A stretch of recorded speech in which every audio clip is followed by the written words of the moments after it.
I feel differently about that now. After having done that, I'm definitely a stronger woman. I don't think it was necessarily a calling.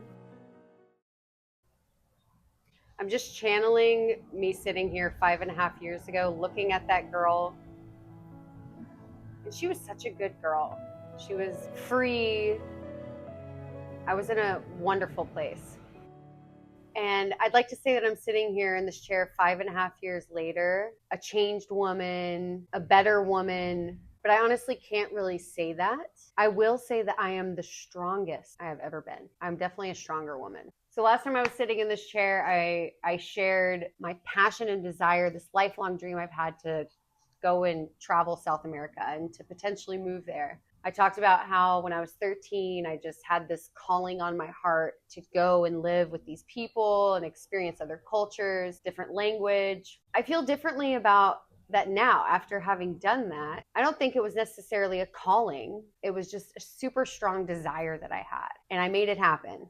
And how everything has played out since then, the woman who I'm sitting here as today is like kind of exactly what I imagined would happen.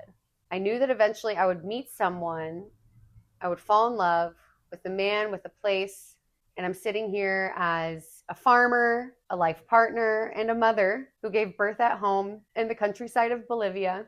I have a ton of animals. I have a lot of new skills under my belt.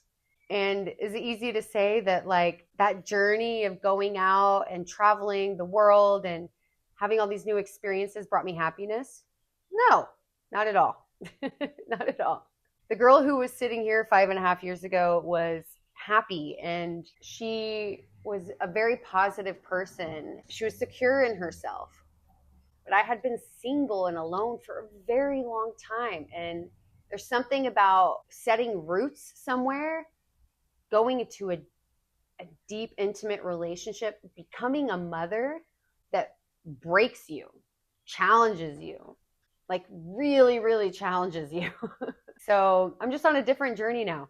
I recommend to anyone to go and travel to make that happen if they have the desire and the means, because it's not necessarily going to make you happy by like leaving your job and doing whatever you want for years at a time. But I will say that like the biggest evolution that haven't happened during my travels really was whenever I decided to plant roots.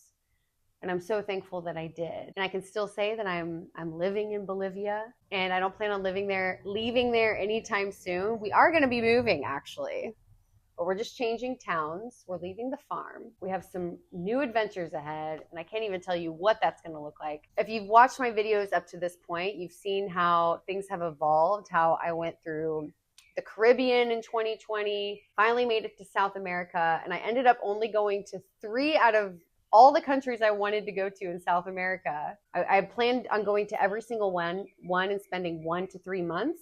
It took me 11 months of travel, and I just found my place way sooner than I expected. And so my desires changed. I was honestly tired of traveling. I was like, even though I was spending a lot of time in each place, which I so recommend for anyone traveling to do, the whole like 2-day bucket list thing from place to place to place to place, I have never found attractive. I've never done that.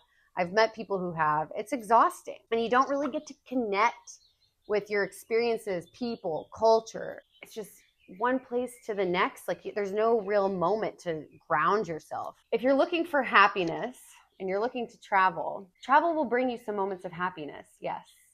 But true like happiness and contentment, you can only find within yourself. You don't have to be abroad to do that. And if you feel like you have a calling, if that calling gives you a strong enough desire to do something and makes you actually go and do it, that's great. Do I really believe in callings?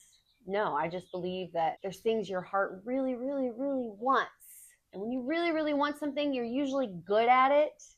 You'll put in the effort to become good at it, and it generally goes in your favor. So I'm really proud of the girl who sat here 5.5 years ago. From like my yoga teacher trainings to like sailing and farming and hosting people, the depths of transforming into a mother. I didn't really know that was going to happen, but I think my subconscious did. And I'm just so proud that I was so open and excited about life, whatever it threw at me. And I have no idea what it's going to look like. Beauty comes from every experience, so I'm not worried because I know everything works together for my good. So even though all my original plans have been pretty much wiped away and changed, and they're going to be completely different, I know what's changed is going to be an even more beautiful experience than what I could have imagined or planned in the first place. Great job, 2020 Jessica.